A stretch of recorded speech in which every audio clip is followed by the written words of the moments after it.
Hi guys, मी दिव्यानी. दिवाळी आली म्हटलं की किल्ला आला. किल्ला म्हटलं की मुले बघा, इकडून दगड गोळा कर, तिकडून गोळा कर, असे यांचे गेले 2 दिवस चालू आहे. का तर म्हणे मम्मा आम्हाला किल्ला करायचा आहे. बाबांच्या मागे लागून पोतं भरून माती आणून ठेवली मुलांनी. तर मी आणि आमचे हे किल्ला बनवायला घेतला. पहिला दगडे रचून घेतली, मग त्यावर माती चिखल करून मारली. तर आपण किल्ला बनवतो, पण तो का बनवतो, यामागे काय खरं कारण आहे हे आपल्याला माहिती आहे का? दिवाळीत किल्ला बनवण्यामागे शौर्य, पराक्रम आणि आपले राजे म्हणजेच छत्रपती शिवाजी महाराजांच्या गडदुर्गाचा इतिहास पुढील पिढीला कळावा यासाठी आपण किल्ला बनवतो. त्यांच्यापासून प्रेरणा मिळावी यासाठी आपण किल्ला करतो. कारण छत्रपती शिवाजी महाराज लहानपणी आपल्या सवंगडासोबत मातीचे किल्ले बनवत असत. त्यांचा तो इतिहास असाच पुढे चालत राहावा यासाठी आपण किल्ले बनवतो.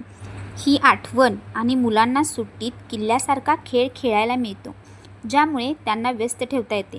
तर गाईज, तुम्ही किल्ला केला का? केला असेल तर कमेंटमध्ये यस टाईप करा आणि हा व्हिडिओ आवडला असेल तर एक लाईक नक्की करा.